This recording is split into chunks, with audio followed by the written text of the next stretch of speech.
Aku pernah mencintai dengan tulus, tapi mereka membalas dengan pengkhianatan.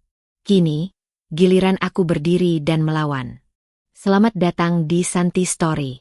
Channel ini menyajikan cerita yang penuh makna, haru, dan pelajaran hidup.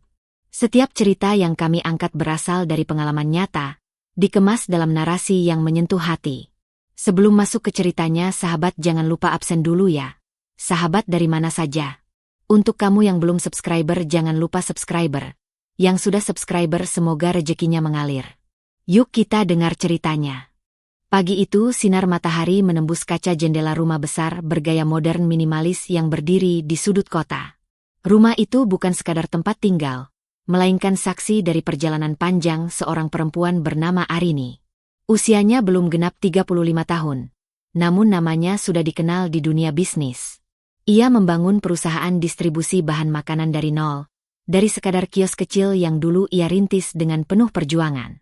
Arini bukan hanya seorang pemimpin yang tegas di ruang rapat, tetapi juga seorang istri yang lembut di rumah. Meski kesibukannya menumpuk, ia tidak pernah melewatkan pagi tanpa menyiapkan sarapan sederhana untuk suaminya, Raka.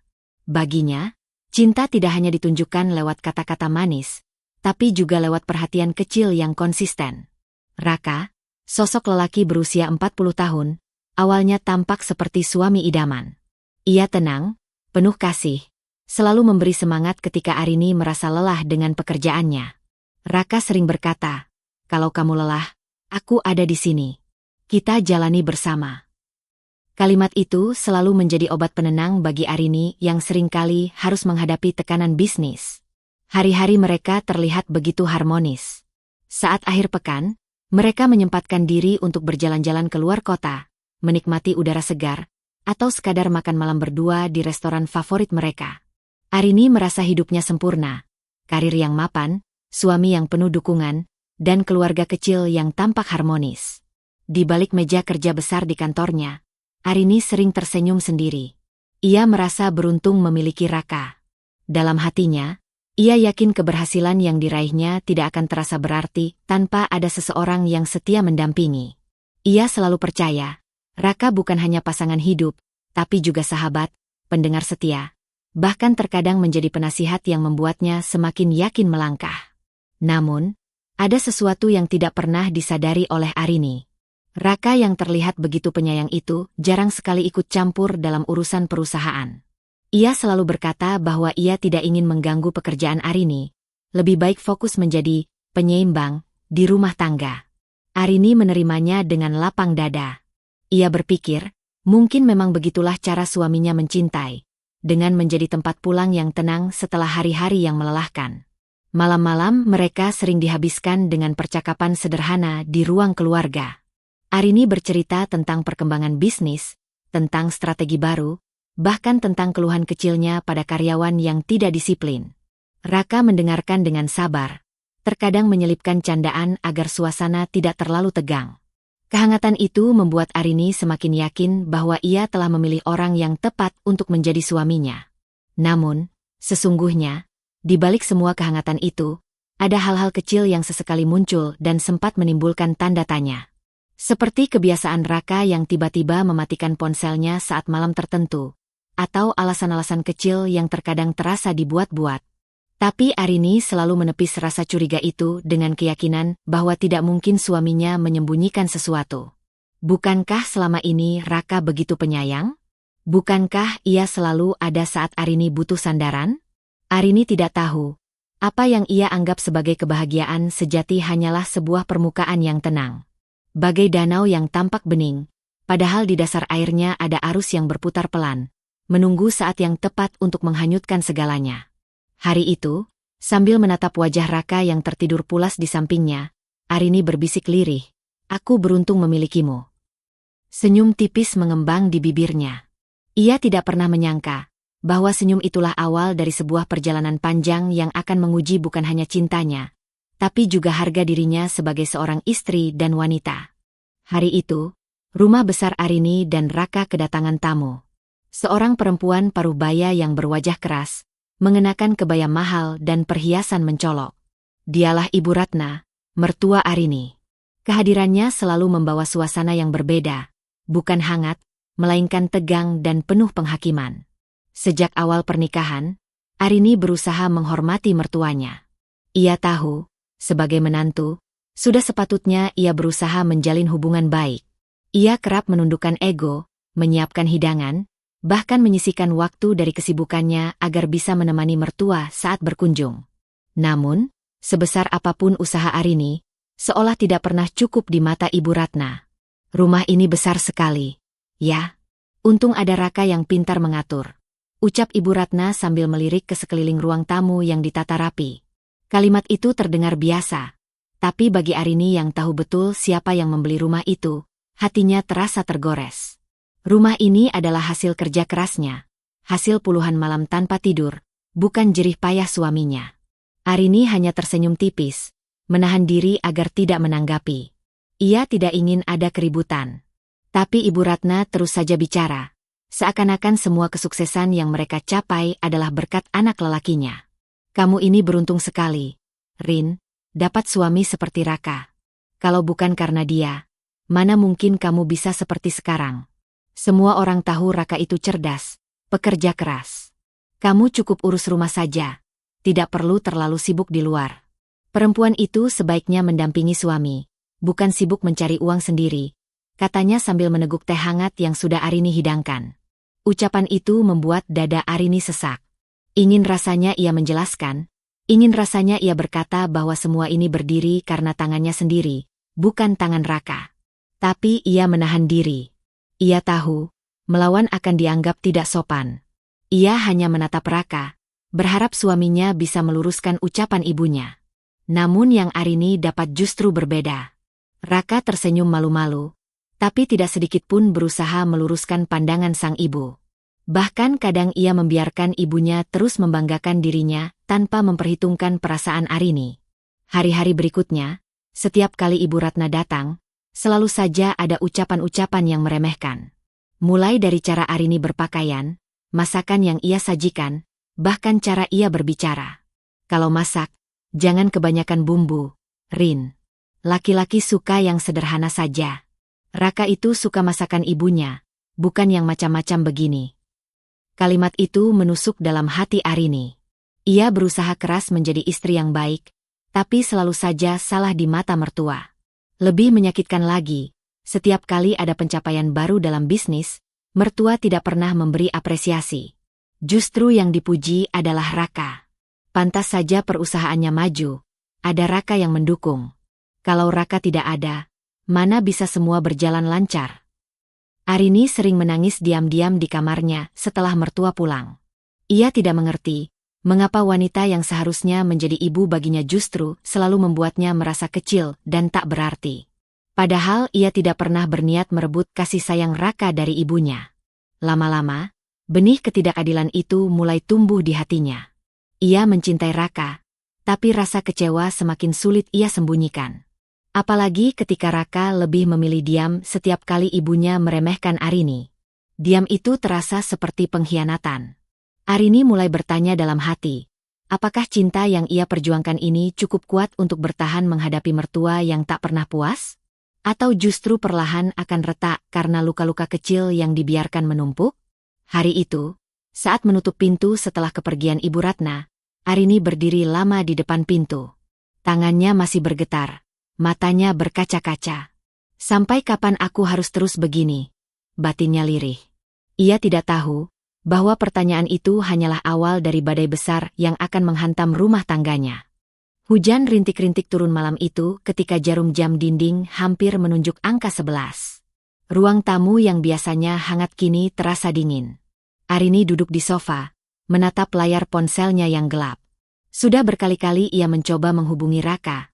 Namun jawabannya selalu sama, sedang rapat dengan klien, sebentar lagi pulang. Padahal, sejak awal menikah, Raka bukanlah tipe lelaki yang suka pulang larut. Ia lebih sering tiba di rumah sebelum makan malam, bahkan kadang menyempatkan diri untuk membantu Arini menata meja makan. Kini, hampir setiap malam, ia punya alasan untuk pulang terlambat. Arini mencoba berpikir positif. Ia tahu pekerjaan bisa menyita waktu. Ia pun tidak ingin terlihat seperti istri yang mengekang. Mungkin memang benar, Perusahaannya sedang sibuk. Mungkin dia hanya lelah, gumamnya lirih, meski hatinya terasa berat. Ketika akhirnya suara pintu berderit, Raka masuk dengan wajah letih. Jasnya basah oleh sisa hujan, dasinya longgar. "Maaf, aku pulang terlambat lagi," ucapnya singkat. Ia langsung menuju kamar tanpa banyak bicara. Arini hanya menatap punggung suaminya. Ada rasa asing yang mulai tumbuh di dadanya. Hari-hari berikutnya pola itu terus berulang.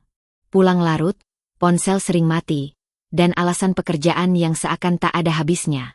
Arini mulai merasakan sesuatu yang janggal, tapi setiap kali perasaan itu muncul, ia menekannya dalam-dalam.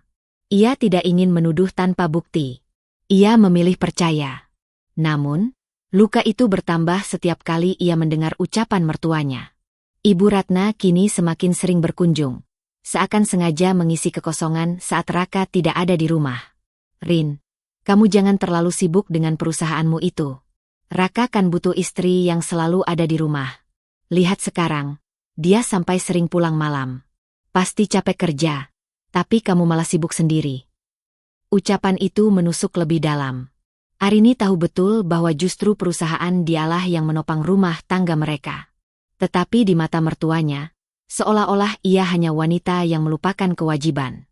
Kalau Raka sampai mencari perhatian di luar, jangan salahkan dia. "Kamu sendiri yang lebih memilih kerja," tambah Ibu Ratna tanpa rasa bersalah. Arini terdiam. Ingin sekali ia menjelaskan, ingin sekali ia berteriak bahwa semua ini tidak adil. Tapi suaranya tertahan di tenggorokan. Ia hanya tersenyum hambar, menutupi gelombang perasaan yang bergemuruh di dalam hati. Malam itu, setelah ibunya pulang, Arini menatap meja makan yang masih penuh hidangan. Ia sudah menyiapkan makanan kesukaan Raka, sup ayam hangat dan sambal terasi. Namun, kursi di seberangnya kosong. Hanya lilin kecil di tengah meja yang berkedip tertiup angin pendingin ruangan. Arini duduk sendirian, sendok di tangannya terasa berat. Ia mulai bertanya dalam hati, benarkah aku istri yang terlalu sibuk? Apakah aku sudah salah memilih jalan hidup? Atau memang ada sesuatu yang sedang disembunyikan Raka dariku? Ia tidak tahu jawabannya. Yang ia tahu, untuk pertama kalinya sejak pernikahan mereka, kesunyian malam terasa lebih menakutkan daripada kesibukan siang. Hari itu, suasana kantor masih sibuk ketika Arini dipanggil oleh salah satu karyawannya yang sudah lama ia percaya, seorang wanita parubaya bernama Bu Sinta. Nada suaranya ragu, matanya berkedip gelisah, seakan menimbang apakah ia harus berbicara atau tidak. "Bu, maaf kalau saya lancang," ucapnya perlahan. "Tapi beberapa hari ini saya melihat Pak Raka sering bersama seorang wanita muda. Saya takut itu hanya salah paham, tapi mereka terlihat akrab sekali." Arini terdiam. Perkataan itu seperti petir di siang bolong. Hatinya langsung berdegup kencang, tapi wajahnya tetap ditahan agar tidak memperlihatkan apapun. Ia menarik napas panjang, mencoba tetap tenang. "Mungkin hanya klien bisnis," jawabnya singkat, seolah tak peduli. Namun setelah Bu Sinta pergi, Arini bersandar di kursinya. Tangannya gemetar tanpa bisa ia kendalikan. Di dalam hatinya, ia berusaha menepis pikiran buruk. Tidak mungkin. Raka bukan tipe pria seperti itu. Dia suamiku, dia orang yang selalu menemaniku di saat susah. Tidak mungkin dia berkhianat. Tapi sejak kabar itu masuk ke telinganya, ia mulai lebih peka pada hal-hal kecil. Aroma parfum asing yang samar menempel di jas Raka, berbeda dari parfum yang biasa ia gunakan. Pesan singkat di ponsel suaminya yang sekilas terlihat saat ia sedang menaruh ponsel di meja. Sebuah emotikon hati dari nama yang tidak ia kenal. Arini mencoba mengabaikannya. Ia berkata pada dirinya sendiri bahwa itu hanya prasangka. Tapi prasangka itu seperti benih kecil yang tumbuh liar di dalam hati, menimbulkan gelisah setiap kali Raka tidak ada di rumah. Suatu malam, ketika Raka pulang lebih larut dari biasanya, Arini memberanikan diri bertanya, "Mas, akhir-akhir ini sering sekali pulang malam. Semua baik-baik saja, kan?" Raka terdiam sejenak sebelum menjawab, "Ya, semua baik-baik saja. Banyak urusan bisnis. Kamu tidak usah khawatir." Senyum tipisnya terasa hambar, seperti dibuat-buat. Arini menatap wajah suaminya dalam-dalam. Ia ingin percaya, ingin sekali menggenggam tangan Raka dan menyingkirkan semua prasangka buruk. Namun semakin ia mencoba, semakin banyak tanda kecil yang justru membuatnya goyah. Di dapur, saat ia sedang mencuci gelas, air matanya jatuh tanpa disadari. "Kenapa rasanya aku seperti orang asing di rumahku sendiri?" bisiknya lirih. Ia belum punya bukti apa-apa, hanya kabar samar dan tanda-tanda kecil yang menghantui. Tapi naluri seorang istri jarang salah. Ada sesuatu yang disembunyikan Raka. Sesuatu yang perlahan-lahan mulai merobek kepercayaannya. Malam itu, Arini berbaring di ranjang, memandangi langit-langit kamar yang gelap. Di sampingnya, Raka sudah terlelap. Tapi mata Arini tak kunjung terpejam. Di kepalanya, pertanyaan yang sama terus berputar tanpa henti. Siapa wanita itu? Dan apa yang sebenarnya terjadi di balik semua alasan Raka? Sore itu, Raka pulang dengan wajah serius. Ia duduk di ruang tamu sambil melepas jas, lalu berkata seolah hendak memberi pengumuman penting. "Rin, minggu depan aku harus berangkat keluar kota. Ada urusan bisnis besar. Mungkin beberapa hari aku tidak bisa di rumah." Arini menoleh dari arah dapur. Tangannya masih sibuk mengaduk sup di atas kompor, tapi hatinya bergetar. "Kemana?" tanyanya singkat. "Ke Labuan Bajo. Katanya ada peluang kerjasama pariwisata. Aku harus bertemu investor di sana," jawab Raka mantap, tanpa menatap langsung ke arah istrinya. Arini mengangguk perlahan. Ia mencoba menerima penjelasan itu dengan lapang, meski dadanya terasa sesak. Raka jarang sekali bicara soal perjalanan bisnis yang detail, apalagi sampai beberapa hari. Namun, ia menahan diri. Ia tidak ingin terlihat mencurigai suaminya sendiri. Beberapa hari kemudian, saat membereskan dokumen-dokumen di meja kerja Raka, kebiasaan yang sering ia lakukan untuk memastikan semua urusan rumah tangga teratur, Arini menemukan sebuah map coklat. Ia tidak sengaja membuka lipatan kertas di dalamnya, dan matanya langsung membelalak. Di sana ada 3 lembar tiket pesawat dengan tujuan yang sama, Labuan Bajo. 1 tiket atas nama Raka. 1 lagi atas nama Ratna, ibunya. Dan 1 tiket lainnya, yang membuat darah Arini seakan berhenti mengalir, atas nama seorang wanita yang sama sekali tidak ia kenal, Nadia Prameswari. Tangannya bergetar hebat saat memegang kertas itu. Ia membaca ulang berkali-kali, berharap matanya salah lihat. Tapi nama-nama itu tertulis jelas, tak bisa dipungkiri. Hatinya terasa diremas-remas. Jadi alasan bisnis yang selama ini ia percaya, hanyalah kebohongan? Lalu apa arti tiket itu? Mengapa ada nama ibunya? Dan siapa wanita bernama Nadia itu? Arini duduk terkulai di kursi kerja Raka. Pandangannya kosong. Pikirannya berputar-putar, mencoba menyusun logika. Tapi yang muncul justru rasa perih. Malamnya, saat makan malam, Arini memberanikan diri bertanya. "Mas, liburan bisnisnya, apa perlu ditemani?" Raka menatapnya sambil tersenyum tipis. "Tidak usah, Rin. Kamu kan sibuk di perusahaan. Lagi pula ini hanya rapat, tidak ada yang menarik untukmu." Jawaban itu terasa seperti pisau yang menusuk jantungnya. Raka berbohong di hadapannya, padahal Arini sudah memegang bukti di tangan. Ia ingin melempar tiket itu di meja makan, ingin berteriak dan menuntut penjelasan. Tapi bibirnya keluh. Ia hanya menunduk, menggenggam erat sendoknya hingga sendok itu bergetar. Dalam hatinya, ia bertanya lirih, "Jadi ini artinya apa? Suamiku pergi liburan dengan ibunya. Dan seorang wanita lain?" Arini tidak tahu apa yang lebih menyakitkan, kebohongan Raka, atau kenyataan bahwa mertuanya ikut dalam liburan itu, seolah merestui keberadaan wanita lain dalam hidup anaknya. Malam itu, Arini menangis dalam diam. Ia menutupi wajahnya dengan bantal agar isak tangisnya tidak terdengar. Kepercayaannya yang selama ini ia pertahankan mulai runtuh sedikit demi sedikit. Dan untuk pertama kalinya, ia merasa pernikahannya berdiri di ujung jurang yang rapuh. Hari itu, Arini baru saja selesai rapat dengan tim keuangan di kantornya. Ia meminta laporan bulanan lebih detail, karena belakangan arus kas perusahaan terasa aneh. Dari dulu, ia memang teliti soal keuangan, tetapi kali ini ada perasaan tak nyaman yang memaksanya untuk memeriksa lebih dalam. Saat laporan dibuka, jantungnya seolah berhenti berdetak. Ada pengeluaran dengan jumlah fantastis yang tercatat sebagai dana operasional luar kota. Angkanya terlalu besar untuk sekadar perjalanan bisnis. Ia memeriksa bukti transfer, lalu menemukan rincian pembayaran hotel bintang 5 di Labuan Bajo, paket wisata kapal pinisi, hingga restoran mewah. Semua transaksi itu menggunakan kartu perusahaan, kartu yang dipegang oleh Raka.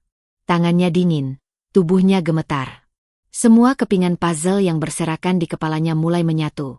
Tiket pesawat, nama wanita asing, alasan perjalanan bisnis, dan kini laporan keuangan.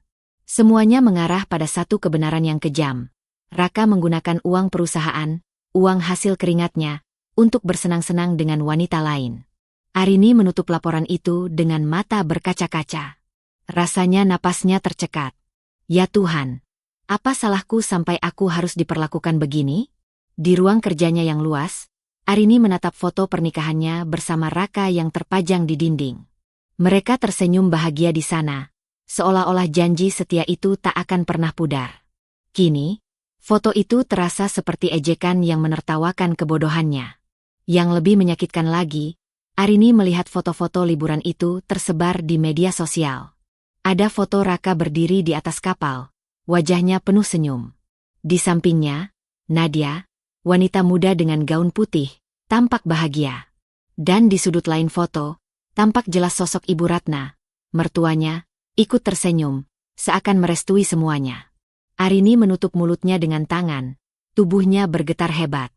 Air mata mengalir deras tanpa bisa ia tahan. Baginya, ini bukan sekadar pengkhianatan cinta, melainkan penghinaan yang begitu telak. Suami yang ia percayai menghancurkan hatinya, dan mertua yang seharusnya menjadi ibu baginya justru berdiri di pihak perempuan lain. Malam itu, Arini duduk sendirian di kamar, memeluk lututnya. Ia teringat semua ucapannya pada Raka dulu, tentang betapa ia percaya pada suaminya, betapa ia merasa beruntung memilikinya. Semua itu kini terasa seperti lelucon pahit. Kenapa harus aku? Kenapa orang yang paling kucintai tega mengkhianatiku seperti ini? Bisiknya dengan suara parau. Arini merasa bukan hanya hatinya yang robek, tetapi juga harga dirinya sebagai istri. Ia bukan wanita lemah, ia bisa berdiri di atas kakinya sendiri, membangun bisnis dari nol. Namun pengkhianatan itu menembus jauh ke dalam, membuatnya runtuh dari dalam. Di sela tangisnya, mulai tumbuh bara kecil. Jika selama ini ia hanya menelan hinaan mertua, hanya diam ketika suaminya berbohong, maka kali ini berbeda. Luka yang menganga itu mulai berubah menjadi tekad. Ia tidak akan tinggal diam. Dalam diam, Arini berjanji pada dirinya sendiri. Semua yang telah membuatnya hancur akan ia balas dengan cara yang tak pernah mereka bayangkan. Arini duduk di ruang kerjanya malam itu. Layar laptop menyala di hadapannya. Tangannya gemetar ketika seorang sahabat mengirimkan tautan ke media sosial. "Kamu harus lihat ini," begitu isi pesan singkatnya. Dengan hati-hati, ia klik tautan itu. Matanya langsung membesar saat halaman terbuka. Deretan foto liburan mewah di Labuan Bajo. Ada Raka berdiri di tepi kapal pinisi, mengenakan kemeja putih longgar, wajahnya berseri-seri. Tapi yang membuat dada Arini terasa diremas adalah wanita yang berdiri di sampingnya. Muda, cantik, berambut panjang, dengan senyum penuh percaya diri. Nadia Prameswari. Di setiap foto, Nadia terlihat menempel pada Raka, seolah ingin menunjukkan kepada dunia bahwa lelaki itu miliknya. Mereka berpose dengan latar laut biru, makan malam romantis dengan lilin, bahkan ada foto di mana tangan Raka jelas-jelas menggenggam jemari wanita itu. Arini menutup mulutnya dengan kedua tangan. Napasnya tersengal. Dunia seakan runtuh di hadapannya. Semua yang selama ini ia percaya hancur seketika. Namun penderitaan itu belum berhenti di sana. Ia menggulir layar lebih jauh, dan hatinya seperti dihantam palu ketika melihat sosok yang amat dikenalnya ikut berada di dalam foto, Ibu Ratna. Mertua yang selama ini meremehkannya, yang tak pernah menganggapnya cukup, kini tampak berdiri di samping Nadia. Senyum lebar menghiasi wajahnya, matanya berbinar seakan penuh restu. Seolah ia menerima Nadia sebagai menantu yang sesungguhnya, tanpa peduli bahwa Arini masih sah menjadi istri Raka. Air mata Arini jatuh deras. Tubuhnya bergetar. "Ya Tuhan, apa salahku sampai mereka tega begini?" bisiknya parau. Ia menatap layar, berulang kali memandangi wajah Nadia. Wanita itu jelas bukan sembarangan. Dari penampilannya, Arini tahu ia bukan hanya sekadar pelarian. Nadia licik, pandai menempatkan diri, tahu bagaimana memikat dan mengambil hati. Senyumnya di depan kamera terlihat penuh kemenangan, seolah ingin mengumumkan kepada dunia, inilah aku, perempuan yang berhasil merebut suami orang, bahkan dengan restu sang mertua. Arini menutup laptop dengan keras. Air matanya tak terbendung lagi. Rasanya seakan ia berada di tengah mimpi buruk yang mustahil bisa ia bangunkan dirinya. Suami yang ia percayai, yang dulu berjanji akan setia, kini memeluk wanita lain. Dan ibu mertua yang seharusnya merangkul, justru tertawa bahagia bersama mereka. Malam itu, Arini tidak bisa tidur. Ia hanya duduk di ranjang, menatap kosong ke arah pintu. Perasaan sakitnya begitu dalam, lebih dari sekadar dikhianati. Ia merasa diusir dari rumah tangganya sendiri, bahkan sebelum ia benar-benar pergi. Namun, di balik hancurnya hati, ada sesuatu yang mulai tumbuh. Amarah yang tajam. Luka itu tak lagi hanya berupa air mata. Ia mulai berubah menjadi tekad yang membara. Kalau kalian pikir aku akan diam, kalian salah besar. Bisiknya lirih, suaranya penuh getar, tapi matanya menyala dengan api yang belum pernah ia rasakan sebelumnya. Kamar itu sunyi. Hanya suara detak jam dinding yang terdengar, seolah ikut menghitung setiap detik penderitaan Arini. Ia duduk di tepi ranjang, wajahnya tertutup kedua telapak tangan. Air matanya tak berhenti mengalir, membasahi pipi hingga bantal di belakangnya basah kuyup. Di benaknya, satu demi satu kenangan melintas. Bagaimana dulu ia berjuang membangun perusahaan dari nol. Bagaimana malam-malam tanpa tidur ia habiskan hanya untuk menyusun strategi bisnis. Semua hasil jerih payah itu bukan hanya untuk dirinya, tapi juga untuk Raka, suami yang ia cintai. Ia ingin Raka merasa bangga, ingin rumah tangga mereka berdiri kokoh, tak kekurangan apapun. Ia ingat bagaimana Raka dulu memintanya berhenti sejenak dari pekerjaan karena kelelahan. Dengan penuh cinta, ia menurut. Ia percaya bahwa suaminya peduli. Ia ingat bagaimana ia membelikan jam tangan mahal untuk hadiah ulang tahun Raka, sambil berkata lirih, semoga ini jadi pengingat bahwa waktu yang kita punya bersama harus selalu dijaga. Dan kini, jam tangan itu justru dipakai Raka ketika menggandeng tangan wanita lain di Labuan Bajo. Arini menunduk, menggigit bibir hingga nyaris berdarah. Tangisnya perlahan berubah menjadi suara parau penuh amarah. Semua pengorbananku, semua cintaku, ternyata hanya mainan buat kalian. Ia mengangkat wajah, menatap bayangannya sendiri di cermin kamar. Wajah itu bukan lagi wajah seorang istri yang lembut dan penuh harap. Kini hanya tersisa mata yang sembab, namun menyala dengan bara. Hatinya berteriak, cukup. Aku tidak akan lagi menjadi korban. Aku tidak akan membiarkan mereka tertawa di atas penderitaanku. Rasa cinta yang dulu begitu besar, kini perlahan terkikis. Yang tertinggal hanyalah rasa perih, luka yang semakin dalam, dan bara dendam yang mulai menyala. Ia sadar, air mata tidak akan bisa mengubah apapun. Tapi tekad dan tindakannya bisa. Arini mengepalkan tangan di atas pangkuannya. Raka, Nadia, dan Ibu Ratna. Kalian pikir aku akan diam? Kalian pikir aku lemah? Aku yang membangun segalanya. Aku yang punya kuasa atas semua ini. Aku akan buat kalian menyesal. Suara itu lirih, tapi penuh keyakinan. Malam itu, di kamar sunyi yang penuh tangis, lahirlah sebuah janji dalam hati Arini. Janji yang lebih kuat dari sekadar kemarahan. Janji untuk menjatuhkan orang-orang yang telah menusuknya dari belakang. Air matanya berhenti mengalir. Yang tersisa hanyalah tatapan tajam, seperti pedang yang baru saja ditempa. Ia tahu perjalanannya tidak akan mudah, tapi ia juga tahu satu hal dengan pasti. Mulai malam ini, dirinya bukan lagi Arini yang dulu. Ia akan menjadi wanita yang akan membuat mereka semua berlutut dalam penyesalan. Pagi itu, Arini duduk di ruang kerjanya dengan wajah tegar. Kantornya yang biasanya penuh dengan tawa karyawan kini terasa dingin, seolah menyerap semua amarah yang ia simpan. Di meja, beberapa berkas menumpuk rapi. Ia sudah membuat keputusan. Jika Raka berani mengkhianatinya, maka ia pun berhak menyingkirkan Raka dari hidupnya. Arini menekan nomor ponselnya. Suara berat seorang pria menyambut dari seberang. Selamat pagi, Bu Arini. Ini saya, Pak Surya. Ada yang bisa saya bantu? Pak Surya, saya butuh Anda segera. Bawa tim audit Anda. Ada sesuatu yang harus dibongkar dari laporan keuangan perusahaan. Suaranya tegas, tanpa keraguan. Beberapa jam kemudian, ruang rapat dipenuhi berkas dan laptop. Tim auditor bekerja dengan serius, membuka catatan transaksi dari beberapa bulan terakhir. Arini duduk di ujung meja, memperhatikan satu persatu laporan yang tersaji di layar. Bu Arini, ujar Pak Surya hati-hati setelah hampir 2 jam menelaah. Ada pengeluaran yang tidak jelas. Nilainya tidak kecil. Transfer ke rekening-rekening pribadi yang tidak terkait dengan bisnis. Dan sebagian besar otorisasi menggunakan akun Pak Raka. Arini menghela napas panjang. Walau hatinya sakit, ia sudah menduga hal ini. Bisa diperlihatkan rinciannya? Tanyanya dingin. Seorang auditor lain memutar laptop ke arahnya. Deretan angka dan catatan transaksi terpampang jelas. Pembayaran hotel mewah, restoran internasional, bahkan sewa kapal pinisi di Labuan Bajo. Semua berasal dari dana perusahaan. Tangan Arini mengepal erat. Rasanya seperti ditusuk berkali-kali, bukan hanya oleh pengkhianatan cinta, tapi juga pengkhianatan bisnis.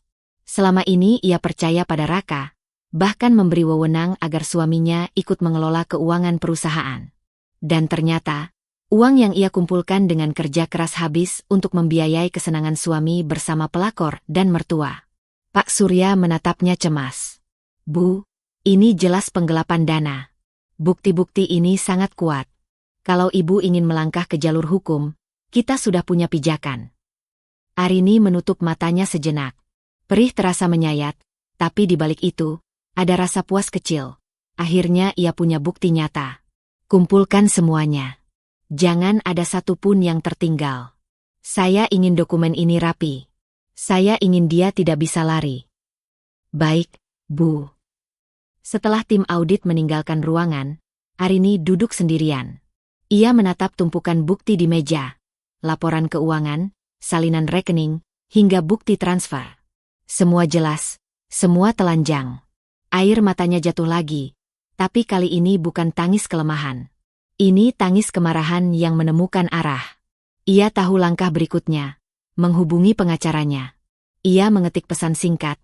Kita harus bertemu malam ini. Ada perkara besar yang akan saya ajukan. Ponselnya diletakkan di meja. Arini menarik napas panjang, lalu berkata pada dirinya sendiri. Kalian pikir aku hanya bisa menangis? Tidak. Kalian salah besar. Aku akan gunakan kekuatanku. Dan kalian akan tahu rasanya kehilangan segalanya. Malam itu, untuk pertama kalinya sejak semua terbongkar, Arini tidur dengan senyum kecil di bibirnya.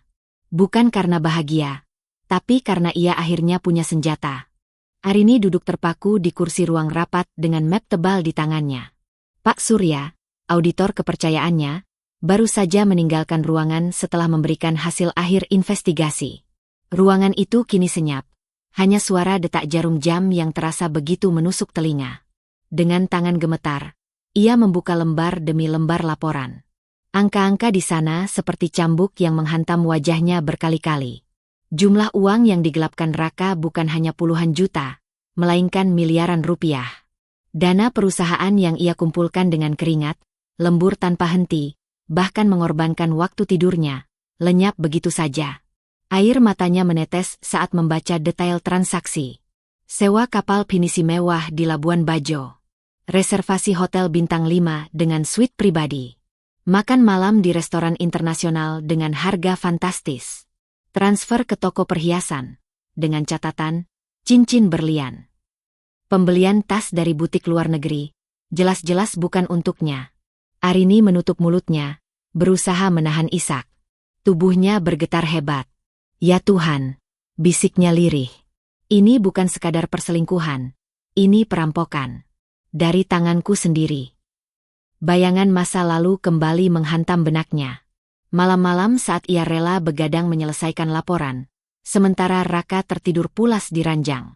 Saat ia menunda liburan bersama sahabat hanya karena ingin menambah modal perusahaan. Semua itu ia lakukan demi masa depan bersama, demi rumah tangga yang kokoh. Namun kini, ia merasa ditikam dari belakang. Orang yang paling ia percayai, yang selalu ia letakkan di posisi terhormat sebagai suami, justru menikamnya dengan cara paling keji. Tidak hanya mencuri cintanya, tetapi juga mencuri keringat hidupnya. Arini bangkit dari kursi, berjalan ke jendela besar yang menghadap kota. Lampu-lampu gedung berkilauan, namun di matanya semua tampak kabur oleh air mata. Ia menggenggam map itu erat-erat. Aku yang membangunnya. Aku yang berjuang. Dan dia tega menggunakan semuanya untuk menghidupi perempuan lain. Rasa cinta yang dulu ia pertahankan kini berubah menjadi bara dendam yang semakin menyala. Luka itu terlalu dalam untuk disembuhkan hanya dengan permintaan maaf. Raka sudah melampaui batas, dan Nadia, perempuan itu, tidak akan ia biarkan tertawa di atas penderitaannya. Arini menatap refleksinya di kaca jendela. Wajahnya pucat, matanya bengkak, tapi di balik semua itu ada sorot tajam yang belum pernah ia lihat sebelumnya. Sorot seorang wanita yang sudah tidak lagi ingin menjadi korban. Cukup, Raka, gumamnya tegas. Kamu pikir aku akan diam? Tidak. Mulai hari ini, aku yang akan pegang kendali. Dan kamu akan tahu rasanya dikhianati oleh orang yang kamu kira tak pernah berani melawan. Tangannya meremas map itu lebih kuat.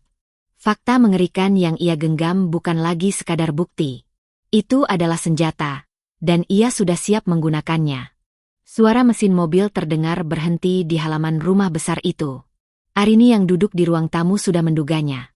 Raka, Nadia, dan Ibu Ratna baru saja kembali dari liburan panjang mereka. Jantungnya berdegup kencang, tapi wajahnya tetap tenang, tanpa sedikit pun gurat emosi yang ia biarkan terlihat. Pintu utama terbuka. Raka masuk lebih dulu, membawa koper besar. Wajahnya berseri-seri, kulitnya sedikit lebih gelap terbakar matahari. Senyum puas itu menghantam hati Arini seperti belati, tapi ia menahan diri. Sayang, aku pulang. Ujar Raka ringan, seolah tak ada apapun yang salah. Ia bahkan sempat melirik Arini dengan tatapan yang dibuat-buat lelah. Capek sekali perjalanan bisnis kali ini. Arini tersenyum tipis. Bisnis?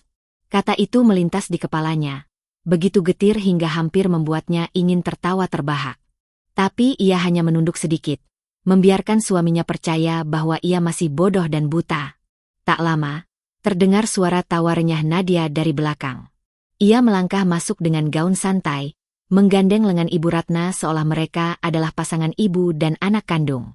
Tangan Nadia dipenuhi kantong belanjaan dengan logo butik mewah. Oh, Arini, sapa Ibu Ratna dengan nada merendahkan yang khas. Raka benar-benar luar biasa. Liburan ini penuh kerja keras, tapi sekaligus menyenangkan. Kamu sebaiknya belajar banyak dari suamimu. Arini menatap mereka. Nadia pura-pura tersenyum sopan, tapi sorot matanya penuh kemenangan. Seakan ingin berkata, aku yang berhasil membuat dia bahagia, bukan kamu. Dalam hati, Arini merasakan gelombang amarah yang hampir meledak. Namun ia ingat tujuannya. Ia sudah punya senjata, bukti penggelapan, transaksi mencurigakan, dan foto-foto yang tak terbantahkan. Semua ada di tangannya. Kini bukan waktunya untuk gegabah. Dengan suara lembut, ia berkata, syukurlah kalian pulang dengan selamat. Kalian pasti lelah. Istirahatlah dulu. Aku sudah menyiapkan makan malam. Raka menatapnya sekilas, mungkin sedikit heran karena istrinya tak menunjukkan tanda-tanda curiga atau marah. Nadia malah melirik Ibu Ratna dengan senyum tipis, seolah yakin bahwa Arini hanyalah wanita bodoh yang tak akan pernah tahu apa-apa. Namun di balik senyum tenang itu, hati Arini menyimpan badai. Ia memandangi mereka satu persatu, dan dalam hatinya berbisik, tertawalah kalian sekarang. Nikmati kepulangan ini seolah kalian juara. Karena sebentar lagi, kalian akan merasakan neraka yang aku ciptakan sendiri. Arini mengatur napasnya, lalu berjalan ke dapur untuk mengambil hidangan. Dari belakang, langkahnya mantap, berlawanan dengan hatinya yang bergetar hebat. Tapi satu hal pasti, permukaan yang tenang itu hanyalah tirai. Di baliknya, Ia sudah menyiapkan panggung besar untuk kejatuhan mereka. Malam itu meja makan dipenuhi hidangan hangat. Arini menata semuanya dengan hati-hati, seolah tak ada yang berubah. Raka duduk di kursinya dengan santai. Nadia dan Ibu Ratna sudah kembali ke rumah masing-masing, menyisakan keluarga inti yang seakan normal. Namun keheningan makan malam itu terasa mencekik. Suara sendok beradu dengan piring terdengar lebih nyaring dari biasanya. Arini menatap suaminya, menahan segala gejolak yang membakar dadanya. "Mas," suaranya lembut, namun tajam, "aku ingin bertanya. Liburan kemarin, kau bilang urusan bisnis. Tapi aku tahu, Labuan Bajo bukan tempat pertemuan kerja. Jadi, bisnis apa yang sebenarnya kau urus di sana?" Raka menghentikan gerakan sendoknya sejenak. Matanya beralih cepat ke wajah istrinya, lalu tersenyum hambar. "Sayang, kamu salah paham. Memang ada urusan bisnis. Aku harus menjamu relasi. Kamu tahu, kadang bisnis tak hanya di kantor. Ada jamuan, ada perjalanan. Itu hal biasa." Arini menatapnya tanpa berkedip. Kata-kata itu bagai racun yang menetes perlahan. "Relasi bisnis? Dengan siapa? Dengan wanita yang kau gandeng di dek kapal? Dengan ibumu yang ikut tertawa di sana?" Namun lidahnya ia kunci rapat-rapat. Sebelum ia bisa membuka mulut lagi, Ibu Ratna yang baru masuk ke ruang makan setelah menelpon seseorang langsung menyambar. "Arini, kau jangan terlalu banyak curiga. Raka bekerja keras untuk perusahaan ini. Kalau dia perlu hiburan sedikit, biarlah. Kau istri, tugasmu mendukung, bukan menginterogasi." Nada suaranya menusuk, membuat dada Arini terasa sesak. Ia menunduk, berusaha mengatur napas. Raka ikut menambahkan, suaranya tegas seolah ingin mengakhiri perdebatan. "Sudahlah, Rin. Jangan besar-besarkan hal kecil. Aku lelah. Kalau kamu tidak percaya padaku, untuk apa semua ini kita jalani?" Kata-kata itu menusuk lebih dalam daripada pisau. Arini ingin sekali meledak, ingin melemparkan semua bukti ke wajah mereka. Tapi ia tahu, ini belum waktunya. Masih ada yang harus ia persiapkan, dan ia ingin serangannya kelak sempurna, tak bisa terbantahkan. Ia mengangkat wajah, tersenyum tipis, dan berkata pelan, "Baik, Mas. Aku percaya." Raka terdiam, sedikit heran dengan sikap lembut itu. Ibu Ratna mendengus, merasa menang. Mereka tidak tahu, di balik senyum yang tenang itu, Arini sedang menyiapkan badai. Malam itu, setelah semuanya beranjak tidur, Arini berdiri sendirian di balkon. Angin malam menerpa wajahnya, membawa serta amarah yang ia sembunyikan. "Nikmatilah kemenangan kecil kalian," bisiknya dengan mata basah. "Karena sebentar lagi, aku yang akan mengakhiri permainan ini. Dan saat itu tiba, tidak ada lagi ampun." Ruang rapat utama pagi itu terasa lebih dingin dari biasanya. Lampu kristal di langit-langit memantulkan cahaya terang.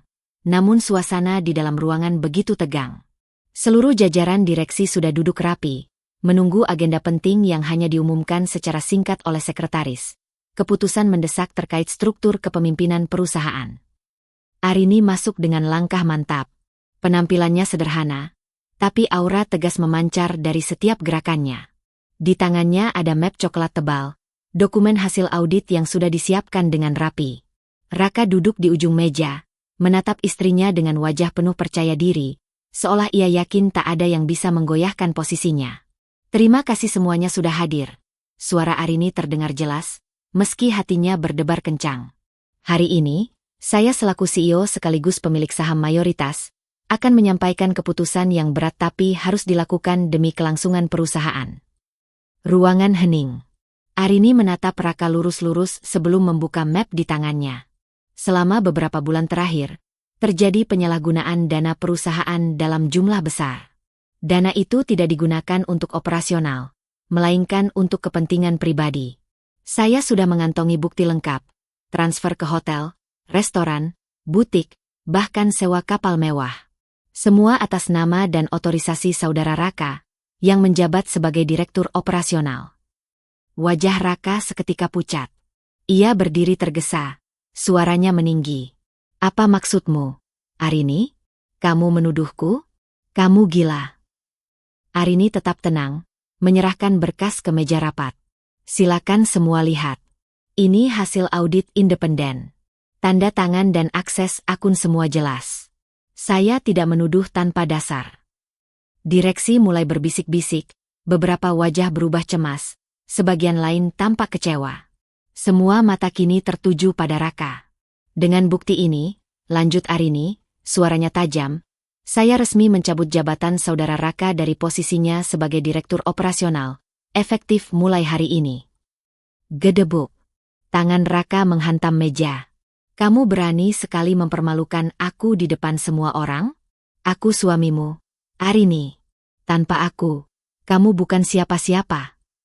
Ibu Ratna yang sedari tadi duduk di pojok ruangan langsung ikut campur. Wajahnya merah padam. Arini, kamu benar-benar tak tahu diri. Anakku yang membuat perusahaan ini bisa besar. Bukan kamu. Kau wanita kurang ajar, berani menjatuhkan suamimu sendiri. Arini menoleh, menatap mertuanya dengan tatapan tajam yang selama ini tak pernah ia tunjukkan. Maaf, Bu. Saya membangun perusahaan ini dengan keringat saya sendiri, dengan pikiran saya sendiri. Bukan dengan uang Raka, bukan dengan restu siapapun. Kalau hari ini saya mencabut jabatannya, itu karena ia menyalahgunakan kepercayaan saya dan kepercayaan perusahaan. Ruangan kembali hening. Raka terengah, wajahnya merah, namun tidak ada lagi yang bisa ia bantah. Bukti-bukti di meja terlalu jelas. Arini menutup pernyataannya dengan kalimat dingin. Saya memilih menahan diri sebagai seorang istri. Tapi sebagai pemimpin perusahaan, saya tidak bisa membiarkan seorang pengkhianat duduk di kursi penting. Mulai hari ini, tempatmu bukan lagi di sini, Raka. Raka menatapnya dengan mata membelalak, marah bercampur tidak percaya. Ibu Ratna berteriak-teriak, menyebut Arini perempuan tak tahu adat, tak tahu terima kasih. Namun Arini hanya diam, berdiri tegak, memandangi mereka berdua dengan tatapan penuh luka sekaligus keteguhan. Dalam hati ia berbisik, ini baru permulaan. Neraka yang kalian takuti baru saja aku nyalakan. Suasana pagi itu tampak biasa saja di rumah mewah yang selama ini menjadi saksi perjalanan rumah tangga Arini dan Raka. Namun di balik tenangnya udara, badai besar sudah menunggu. Arini sudah menyerahkan semua berkas penggelapan dana ke pihak berwajib malam sebelumnya. Semua bukti transfer, laporan audit, hingga rekaman percakapan rahasia, lengkap tanpa celah. Ketika matahari baru merambat naik, suara mobil polisi berhenti tepat di depan rumah. Sirine singkat meraung, membuat para tetangga terkejut dan mulai mengintip dari balik jendela. Arini berdiri di ruang tamu, wajahnya dingin namun di balik itu hatinya berdegup kencang. Inilah saat yang sudah ia siapkan. Raka yang baru turun dari tangga dengan pakaian santai tampak terperanjat melihat polisi masuk. Apa-apaan ini? Suaranya tinggi, mencoba berwibawa meski jelas terguncang. Seorang perwira polisi maju ke depan, membuka berkas. Saudara Raka, Anda kami tangkap atas dugaan penggelapan dana perusahaan dengan nominal miliaran rupiah. Anda berhak untuk diam. Anda berhak didampingi pengacara. Apa? Raka berteriak, matanya melotot. Ia menoleh ke Arini yang berdiri tegak di samping sofa. Kamu, ini perbuatanmu. Arini, kamu tega menjebloskan suamimu sendiri ke penjara. Arini tidak menunduk sedikitpun. Suaranya tegas, meski hatinya seperti diremas. Aku tidak menjebloskanmu, Raka. Kamu sendiri yang menyeret dirimu ke sini. Aku hanya menyerahkan kebenaran pada hukum. Tiba-tiba suara jeritan melengking terdengar dari pintu. Pelakor itu datang, mengenakan gaun tidur tipis, pura-pura panik. Mas Raka. Mas. Jangan bawa dia. Dia tidak salah. Semua ini fitnah. Ibu, lakukan sesuatu. Cepat. Ibu Ratna berlari dari arah belakang rumah. Wajahnya pucat bercampur amarah. Ia memukul-mukul dada sendiri, lalu menunjuk Arini dengan jari bergetar. Kamu, perempuan kejam. Bagaimana bisa kamu menyerahkan suamimu sendiri ke polisi? Kamu tidak tahu malu. Tidak tahu diri. Arini menahan air mata yang mulai menggenang. Ia menatap mertuanya dengan sorot pedih, tapi bibirnya tetap kokoh. Bu, kalau saya diam, perusahaan bisa runtuh.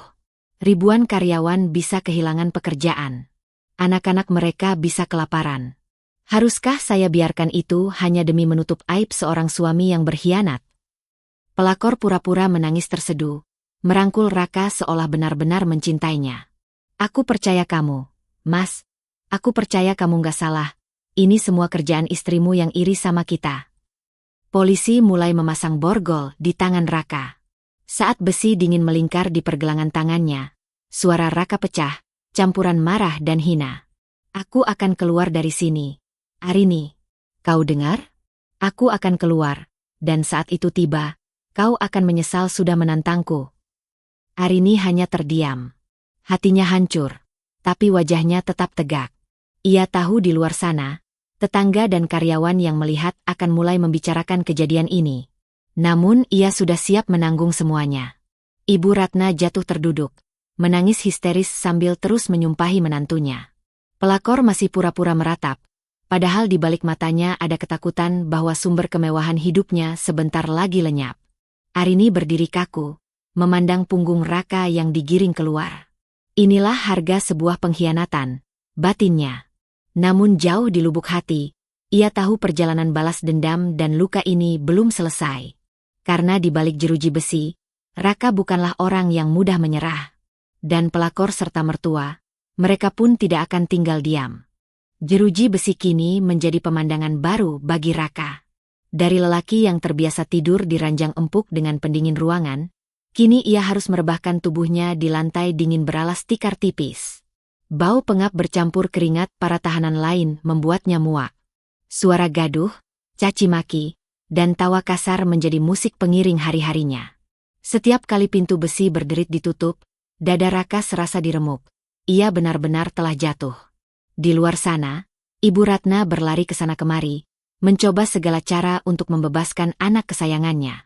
Ia mendatangi aparat, membawa koper kecil berisi uang tunai, berharap suap bisa membuka pintu kebebasan.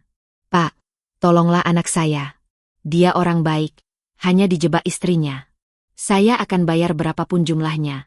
Suaranya penuh rayuan, bercampur tangis. Namun jawabannya selalu sama, tegas tanpa celah. Maaf, Bu. Semua sudah terkunci. Bukti jelas, laporan lengkap. Bahkan kalau kami mau main kotor pun, jalurnya sudah tertutup. Istrinya sendiri yang menutup semua kemungkinan. Ibu Ratna terdiam, seolah darahnya berhenti mengalir. Matanya merah menatap aparat itu dengan amarah. Perempuan sialan itu, dia yang merusak rumah tangga anakku. Dia yang menyeret anakku ke sini. Hari itu, ia pulang dengan wajah hancur, tapi kebenciannya pada Arini makin membara. Sementara itu, Arini duduk di ruang kerjanya, menatap berita online yang mulai ramai menuliskan kasus penggelapan dana Raka. Foto suaminya dengan tangan diborgol terpampang jelas. Netizen berkomentar pedas, ada yang mencaci, ada yang mengolok, ada pula yang bersimpati pada dirinya sebagai istri yang dikhianati. Ia menarik napas panjang. Ada rasa puas, karena keadilan mulai berpihak padanya. Namun di balik itu, hatinya masih berdarah. Lelaki yang dulu ia cintai, lelaki yang pernah ia percayai sepenuh jiwa, kini hanya tinggal kenangan buruk. Malamnya, ia duduk sendiri di kamar, menatap selembar foto pernikahan yang masih tergantung di dinding. Senyumnya pada masa itu begitu tulus, sementara tatapan Raka penuh cinta yang ternyata palsu. Perlahan, ia melepas foto itu dari bingkai, menatapnya untuk terakhir kali, lalu menyimpannya ke dalam laci terkunci. Ini harga dari semua pengkhianatanmu, Raka, bisiknya lirih, air mata jatuh membasahi pipinya. Kamu memilih jalanmu sendiri, dan aku memilih tidak lagi menjadi korban. Di balik kesakitannya, ada secercah keteguhan. Ia tahu perjalanan masih panjang. Masih ada mertua yang terus menyimpan dendam, masih ada pelakor yang mungkin akan mencari cara untuk bertahan hidup dengan segala kelicikannya. Tapi malam itu, untuk pertama kalinya setelah sekian lama, Arini bisa menarik napas lega. Ia menutup mata, membiarkan dirinya terlelap dengan keyakinan. Meski hatinya remuk, ia sudah memenangkan satu pertempuran besar. Kehidupan mewah yang dulu dirasakan Nanda, wanita yang pernah tampak begitu percaya diri menggandeng lengan Raka di depan umum, kini lenyap secepat kabut dihembus angin. Sejak berita penangkapan Raka menghiasi layar televisi dan media sosial, nama Nanda ikut terseret. Ia dicap sebagai perebut suami orang, perusak rumah tangga, dan wanita yang hidup dari hasil keringat orang lain. Klien-klien yang dulu mempercayainya sebagai model dan influencer kini satu persatu menarik kontrak. Undangan pemotretan dibatalkan, akun media sosialnya dibanjiri komentar penuh caci maki. Perempuan murahan, pantas jatuh, itu balasanmu. Ternyata wajah cantikmu hanya topeng busuk. Begitulah deretan komentar yang menghantam dirinya tanpa henti. Nanda mencoba menepis, berusaha menunjukkan bahwa ia masih kuat. Tapi setiap kali ia membuka layar ponsel, tangannya bergetar. Malam-malamnya diisi dengan tangisan teredam, wajahnya basah air mata, tanpa ada bahu tempat ia bersandar. Raka yang dulu ia banggakan kini meringkuk di balik jeruji. Janji manisnya untuk menikahi Nanda setelah semuanya beres, terbukti omong kosong. Ibu Ratna yang semula tampak memeluk Nanda sebagai sekutu, kini justru menjauh. Aku sudah cukup dipermalukan. Kamu jangan datang ke rumahku lagi. Gara-gara kamu, anakku masuk penjara. Bentaknya suatu sore ketika Nanda mencoba mencari perlindungan. Nanda berdiri kaku di depan pintu rumah mertua yang dulu ia masuki dengan penuh percaya diri. Kali ini, pintu itu ditutup keras di hadapannya. Ia benar-benar sendirian. Di tengah kehancurannya, Nanda pernah mencoba menghubungi Arini lewat email, dengan kalimat penuh air mata. Aku menyesal. Tolong jangan hukum aku terlalu berat. Aku hanya perempuan yang jatuh cinta. Namun Arini hanya membaca sepintas, lalu menutup laptopnya. Hatinya tidak bergeming. Baginya, penderitaan Nanda adalah konsekuensi dari pilihannya sendiri. Ia tidak merasa perlu ikut menambahkan luka, tapi juga tidak punya sedikitpun rasa iba. Suatu siang, Arini melihat Nanda dari kejauhan, berjalan dengan wajah pucat, tanpa make-up, rambut berantakan, memakai pakaian lusuh yang jauh dari gaya glamor biasanya. Nanda menunduk, menutupi wajah saat orang-orang di sekitarnya berbisik-bisik sambil menunjuk. Arini hanya mengamati dari dalam mobilnya. Tidak ada senyum kemenangan, tidak ada sorak kegembiraan. Yang ada hanyalah ketenangan dingin. Begitulah, gumamnya pelan, hidup akan membalas dengan caranya sendiri. Di hatinya, Arini tahu, ia tidak perlu mengotori tangannya untuk menjatuhkan pelakor itu. Kehancuran datang dengan sendirinya, lebih kejam daripada hukuman apapun yang bisa ia rancang. Hidup Ibu Ratna yang dulu penuh dengan kesombongan kini berubah menjadi ironi. Wanita itu pernah berdiri tegak dengan kepala mendongak, membanggakan anak lelakinya di setiap acara keluarga.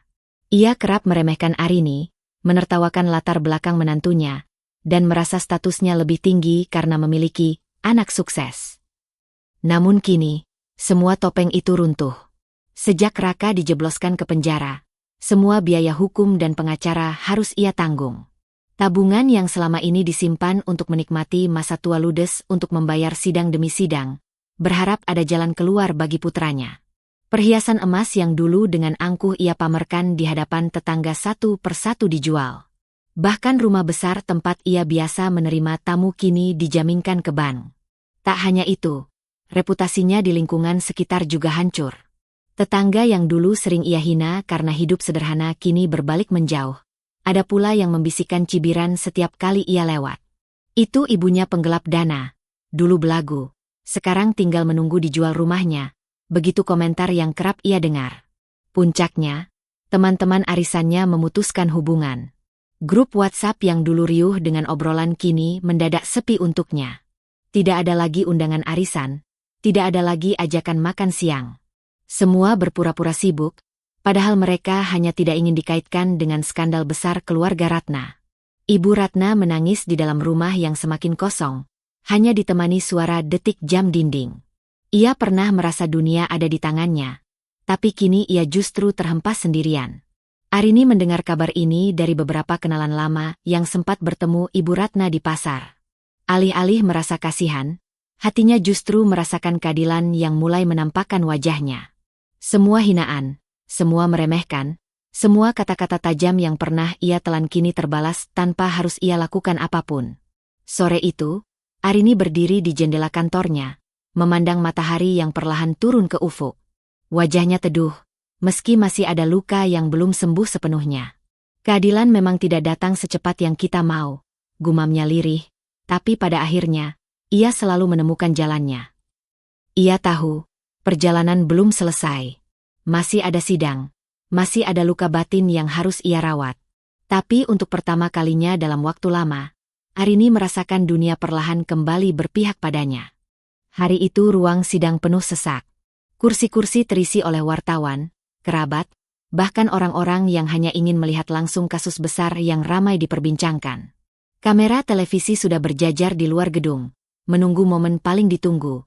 Putusan bagi seorang direktur yang tega menggelapkan dana perusahaan milik istrinya sendiri. Arini melangkah masuk dengan langkah mantap. Meski tubuhnya sempat bergetar, ia berusaha menjaga keteguhan. Gaun hitam sederhana yang ia kenakan membuatnya tampak dingin sekaligus berwibawa. Beberapa mata menatapnya penuh rasa kagum. Seorang perempuan yang mampu melawan pengkhianatan paling menyakitkan dengan kepala tegak. Di sisi lain, Raka duduk di kursi terdakwa. Wajahnya kusam, pipinya menipis, tidak lagi tampak gagah seperti dulu. Tangannya yang terborgol menyiratkan betapa jauh ia jatuh dari singgasananya. Di sampingnya, pengacara berbisik-bisik, mencoba memberi semangat, tapi tatapan kosong Raka lebih banyak terpaku pada Arini. Ketika hakim membuka sidang, suasana menjadi hening. Satu persatu bukti kejahatan dipaparkan. Laporan audit keuangan, slip transfer ke hotel dan butik mewah, hingga foto-foto liburan Raka bersama wanita lain di Labuan Bajo yang dibayar dari uang perusahaan. Semua ditampilkan jelas di layar proyektor. Setiap bukti dipaparkan bagai pisau yang menusuk hati Arini, tapi ia bertahan. Dadanya sesak, tangannya terkepal erat di pangkuan.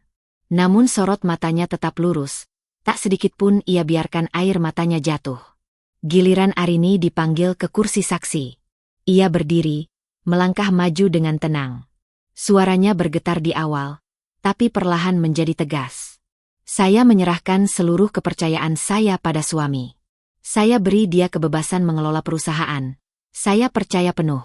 Tapi ternyata, kepercayaan itu dipakai untuk mengkhianati bukan hanya saya, tapi juga ribuan karyawan yang hidup dari perusahaan ini. Ruang sidang terdiam, beberapa orang bahkan tampak menahan napas. Raka mendongak, wajahnya penuh air mata. Untuk pertama kalinya ia benar-benar menangis di depan umum. Arini, aku minta maaf, aku hilaf, aku masih mencintaimu. Suaranya pecah, penuh penyesalan. Namun Arini tidak menoleh. Air matanya hampir jatuh. Tapi ia menahannya sekuat tenaga. Baginya, semua itu sudah terlambat. Hakim mengetuk palu. Suara keras bergema di ruang sidang. Dengan mempertimbangkan semua bukti dan saksi, pengadilan memutuskan terdakwa Raka bersalah melakukan tindak penggelapan dana perusahaan. Dengan ini, terdakwa dijatuhi hukuman penjara selama 7 tahun. Tangis Raka meledak. Ibu Ratna di kursi belakang jatuh tersungkur, berteriak-teriak histeris menyalahkan Arini. Sementara itu, pelakor yang duduk di pojok ruangan hanya menunduk, wajahnya pucat pasi, sadar bahwa semua kenyamanan yang pernah ia kecap sudah benar-benar berakhir. Arini menutup matanya sejenak, menghela napas panjang. Ada rasa sakit yang masih menggerogoti, tapi juga ada rasa lega. Ia tahu luka ini tidak akan cepat sembuh. Namun hari itu, untuk pertama kalinya, ia merasa keadilan benar-benar berpihak padanya. Langit sore tampak teduh ketika Arini melangkah keluar dari pengadilan agama dengan map coklat di tangannya. Surat resmi perceraian baru saja ditandatangani, mengakhiri ikatan pernikahan yang dulu ia kira akan berlangsung seumur hidup. Angin berhembus lembut, seakan ikut menyapu pergi beban yang selama ini menyesakkan dadanya. Langkahnya terasa ringan, meski mata sempat berkaca-kaca. Bukan karena menyesal, melainkan karena akhirnya ia berani melepaskan sesuatu yang selama ini hanya memberinya luka. Inilah akhir sekaligus awal baru, gumamnya pelan. Di rumah, ia duduk di meja makan sendirian, menatap piring sederhana berisi sup hangat. Dulu meja itu selalu penuh dengan senyum pura-pura, obrolan kosong, bahkan diam yang mencekik. Kini sunyi, tapi sunyi yang memberi ketenangan. Tidak ada lagi rasa was-was menunggu suami pulang, tidak ada lagi parfum asing yang menempel di bajunya, tidak ada lagi kepura-puraan yang menyiksa. Jika ada yang paling lega, tentu hatinya sendiri. Ia bisa menata hari-hari tanpa bayangan pengkhianatan. Jika ada anak di rumah itu, ia berjanji sepenuh hati akan membesarkannya dengan cinta tulus, tanpa racun kebencian. Kita hanya punya satu sama lain sekarang, ucapnya lembut sambil mengusap rambut kecil itu. Tapi itu sudah lebih dari cukup. Di kantor, ia kembali ke posisinya sebagai pemimpin penuh. Para karyawan menatapnya dengan hormat, sebagian bahkan diam-diam mengagumi keberanian bos mereka yang bisa menghadapi badai hidup sebesar itu. Arini berbicara dengan nada tegas dalam rapat, namun kali ini ada senyum tulus yang kembali menghiasi wajahnya. Ia bukan lagi perempuan yang terluka, melainkan perempuan yang bangkit. Malam harinya, ia berdiri di balkon, menatap bintang-bintang. Dulu, malam hanya memberi gelap dan kesepian. Kini, ia melihat cahaya kecil yang memberi harapan. Ia menyadari, kebebasan sejati bukan hanya ketika ia terbebas dari suami yang mengkhianati, melainkan ketika ia mampu memaafkan dirinya sendiri karena sempat bertahan terlalu lama dalam sakit. Arini menarik napas panjang, lalu menutup mata. Beban batin itu perlahan terangkat, diganti dengan keyakinan baru. Ia tidak lagi istri yang dikhianati, tidak lagi perempuan yang dipandang rendah mertua, tidak lagi korban dari pelakor. Ia kini seorang diri, tapi tidak kesepian, karena ia punya dirinya sendiri, anaknya, dan kekuatan yang lahir dari luka. Di dalam hatinya, ia berjanji, masa depan tidak lagi akan ditentukan oleh orang lain. Kali ini, ia yang memegang kendali penuh atas hidupnya. Senja turun perlahan ketika Arini duduk sendirian di ruang tamu rumah barunya. Rumah itu tidak megah, tapi setiap sudutnya memberi rasa aman. Ia menatap jendela yang memantulkan cahaya oranye langit, lalu menyesap teh hangat yang ia seduh sendiri. Tidak ada lagi suara mertua yang mencemooh, tidak ada lagi langkah kaki suami yang membawa aroma pengkhianatan, tidak ada lagi ketakutan akan pelakor yang merenggut kebahagiaannya. Untuk pertama kalinya setelah sekian lama, Arini bisa bernapas lega. Ia sadar, luka terbesar yang pernah ia alami bukanlah karena kehilangan status sebagai istri, bukan pula karena rumah tangga yang runtuh. Luka itu justru lahir dari pengkhianatan orang yang pernah ia percayai sepenuh hati. Orang yang pernah ia yakini akan menjadi sandaran hidup, ternyata justru menjadi tangan yang mendorongnya ke jurang. Namun dari luka itu, ia menemukan kekuatan. Ia belajar, cinta tanpa kejujuran hanyalah racun yang perlahan membunuh jiwa. Ia juga belajar bahwa tidak semua orang yang tersenyum di hadapan kita tulus, termasuk mereka yang mengaku keluarga. Tapi di balik semua itu, Arini tidak lagi ingin menyimpan dendam. Baginya, mereka sudah menerima balasan atas perbuatan mereka sendiri. Arini menatap cermin di hadapannya. Wajahnya tampak lebih tenang, matanya tidak lagi sembab, senyumnya tidak lagi dipaksakan. Aku masih punya diriku sendiri. Dan itu sudah cukup, bisiknya pelan. Di dada, ada rasa bangga, karena ia tidak membiarkan dirinya hancur, meski sempat dijatuhkan begitu dalam. Keesokan harinya, ia melangkah masuk ke kantornya. Para karyawan menyapanya dengan hormat, beberapa bahkan tersenyum hangat. Mereka tahu, bos mereka bukan hanya seorang pemimpin bisnis, tapi juga seorang perempuan yang berani berdiri tegak meski diterpa badai. Kehadirannya memberi inspirasi, bahwa perempuan tidak selalu harus menjadi korban, bahwa perempuan juga bisa melawan dan menang dengan cara yang elegan. Arini paham, hidup tidak akan pernah lepas dari ujian. Tapi kini ia lebih siap. Ia tidak lagi mencari validasi dari siapapun. Ia tidak lagi mengukur harga dirinya dari status sebagai istri atau menantu. Ia tahu, harga diri seorang wanita tidak pernah ditentukan oleh orang lain, melainkan oleh dirinya sendiri. Di malam yang tenang itu, ia menutup mata sambil berdoa. Doa syukur, bukan lagi keluhan. Doa untuk masa depan yang ia genggam dengan tangannya sendiri. Ia tidak berharap kehidupan akan sempurna, tapi ia yakin, selama ia menjaga dirinya, tidak ada yang bisa menghancurkannya lagi. Pesan moral itu akhirnya terpatri jelas dalam hatinya. Jangan pernah biarkan orang lain menghancurkan harga diri dan hidup kita. Wanita juga berhak berdiri tegak, melawan, dan menentukan jalan hidupnya sendiri. Arini menatap bintang di langit, dan untuk pertama kalinya setelah lama gelap, ia benar-benar merasa bebas.